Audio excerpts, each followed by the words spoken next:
So, today I want to talk to you a little bit about a few things: trust, solidarity, and charity. The first two terms, trust and solidarity, have not really been popping up too much, literally popping up in the public discourse, in the news media realm, the mainstream media realm, a little bit on social media, but not too much from what I can see. An interesting article that came out recently by Ezra Klein on Vox.com really caught my eye.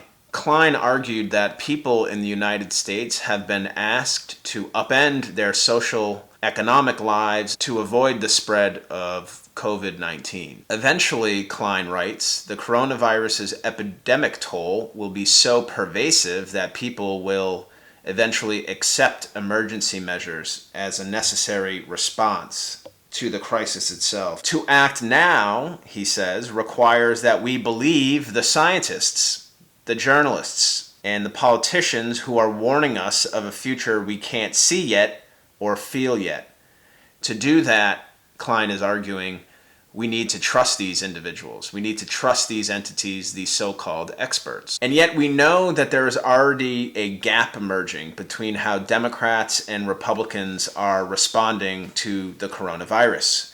68% of Democrats fear that someone in their family could contract COVID-19. That number is much lower for Republicans. Only 40% think that their family members will get COVID-19. I think it's pretty obvious if you watch daily news, as I do pretty regularly. CNN is amplifying the threat and Fox News is downplaying the threat. Standard procedure, I think, for both entities. But as Ezra Klein continues, if social trust is thin, then social solidarity is even thinner. And perhaps it's non-existent. According to sociologist Eric Kleinenberg, social solidarity, or the interdependence between individuals and across groups, is an essential tool for combating infectious diseases and other collective threats. Kleinenberg continues, it's social solidarity that keeps us from hoarding medicine, toughing out a cold in the workplace, or sending a sick child to school. It's solidarity that convinces us to pass policies like paid leave and universal health care, which makes it impossible for low-wage workers to stay home from work and go to the doctor when they're feeling sick. Let us critically examine the term solidarity. And more than that, let us compare and contrast solidarity with a term closely linked to it. That term is charity. Eduardo Galeano, the Uruguayan journalist, writer, and novelist, provided a powerful quote distinguishing solidarity and charity.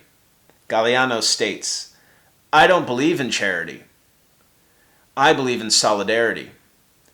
Charity is so vertical. It goes from the top to the bottom. Solidarity is horizontal.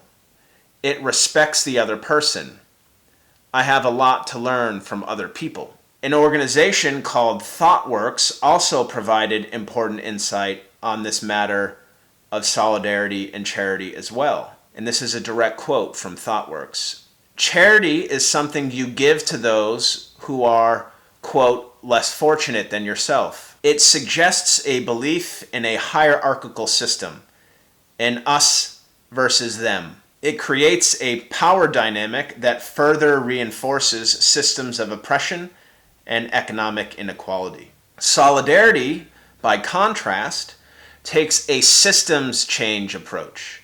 Its foundational philosophy is that all relationships and power dynamics are multi-directional and acknowledges that everyone has wisdom and resources to solve problems. There's another really good article by Amy Goodwin of Democracy Now!, which also captures this kind of distinction between solidarity and charity work. Goodman interviewed Dean Spade, and Dean Spade has the following quote.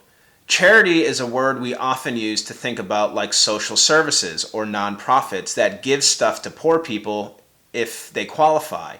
if they meet these eligibility verification requirements, if they're the right kind of person. We don't give it to these people unless they're sober, unless you take these meds, or unless you have kids, or unless you're properly Christian or not queer or whatever.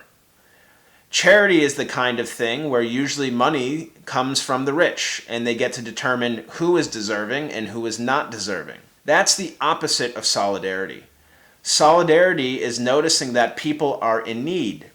That's not because they've done something wrong and we need to find the good ones and reform them.